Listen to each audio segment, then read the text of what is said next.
ya Allah, Kalau- ini puasa Pak. Iya, Saya setuju Pak. jangan Pak. Kalau dikasih saya terima, dikasih ya udah Pak gitu Pak. Nggak boleh Pak, Bapak siapa sih ngajarin kayak gitu?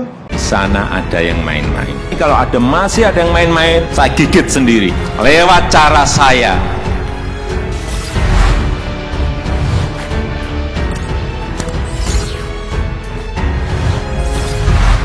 Ketika AHY ngomong di awang-awang, Bobi sudah pecat 3 jajarannya, penulis Nila Nur. Jangan baper. Kalau baperan jangan terjun ke dunia politik. Nanti bisanya hanya mengeluh, bukannya kerja yang benar. Ujung-ujungnya ya bikin lagu, bukannya mencegah terjadinya korupsi. Gitu kan? AHY belum jadi apa-apa. Jadi ketum partai pun karena campur tangan bapaknya. Ini menurut cerita para kader yang bocor kemana-mana loh. Belum ada prestasinya di dunia politik, tapi sudah memamerkan kebaperan ketika mengeluh soal kudeta partai. Nuduh sana-sini sampai ke presiden. Akhirnya terbukti, presiden tidak ada urusan sama persoalan internal partainya. Boro-boro minta maaf padahal mantan prajurit. Tidak ada jiwa kesatria yang tersisa. Sekarang sok bicara macam-macam. Dari soal pandemi, ekonomi hingga demokrasi. Ini terjadi ketika dia bertemu dengan Presiden PKS Ahmad Saiku pada Kamis lalu tanggal 22 bulan 4. Bicara apa AHY? Pertama, dia minta vaksinasi COVID agar lebih efektif, karena yang telah divaksin baru belasan juta penduduk. Memangnya yang cepat-cepat beli vaksin siapa? Siapa yang jamin ketersediaan vaksin buat negeri ini? Ini aja dulu, apakah AHY atau SBY? Siapa yang keliling mengawal vaksinasi? AHY gitu. Tentu jawabannya adalah Presiden Jokowi dong. Kedua, AHY menyoroti resesi ekonomi akibat pandemi. Banyak warga kehilangan pekerjaan dan kemiskinan bertambah. Dulu yang ngusulin lockdown siapa? AHY dong. Kebayang kalau beneran lockdown, situasi ekonomi pasti tambah parah. Sudah ngusulin yang gak bener, sekarang sok menyoroti ekonomi. Kayak yang bisa aja menangani imbas ekonomi pandemi. Ketiga, AHY menyebut dalam 14 tahun terakhir demokrasi Indonesia di angka yang paling bawah. Sebelumnya, AHY pernah menyebut bahwa KLB adalah ancaman serius bagi perkembangan demokrasi Indonesia. Padahal KLB adalah mekanisme wajar yang ada di ADART partainya sendiri.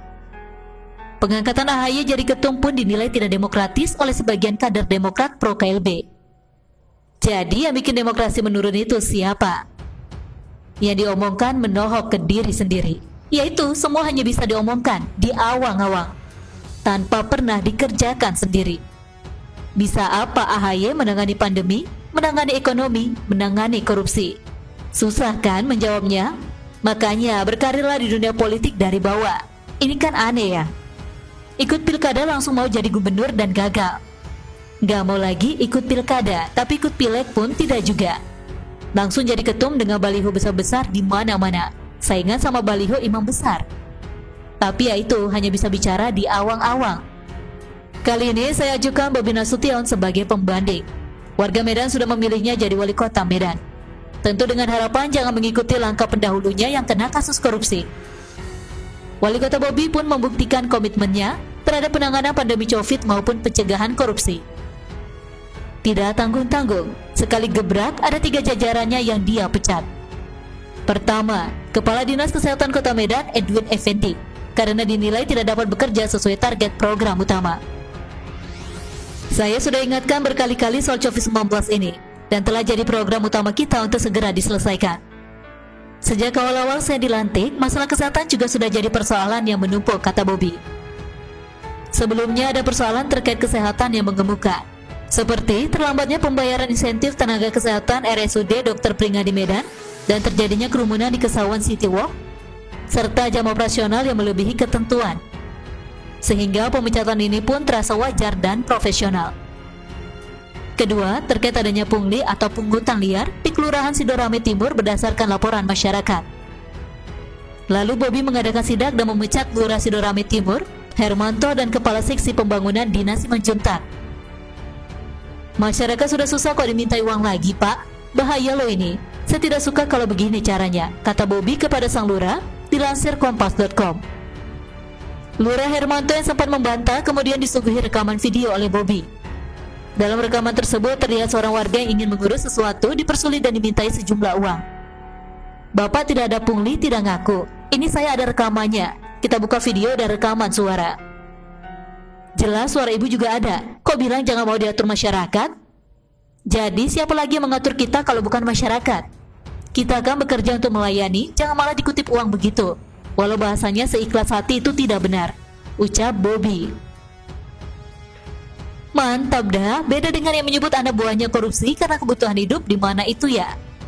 Itu semua kenyataan, bukan di awang-awang. Wali Kota Bobi Nasution tidak sekedar bicara soal pandemi dan anti korupsi, namun langsung mengeluarkan tindakan tegas. Dengan gebrakan di atas, Bobi sudah menjadikan dirinya kekuatan tersendiri di dunia politik, calon pemimpin besar di masa depan. Mungkin saja di Pilpres 2029 Bobi akan nyapres bareng Gibran. Sebuah kombinasi yang mantul dan saling mengisi saya kira. Nah, kalau ini sih saya sedang bicara di awang-awang, selalu dari kura-kura. Joseph Paul Zhang membuat sensasi besar.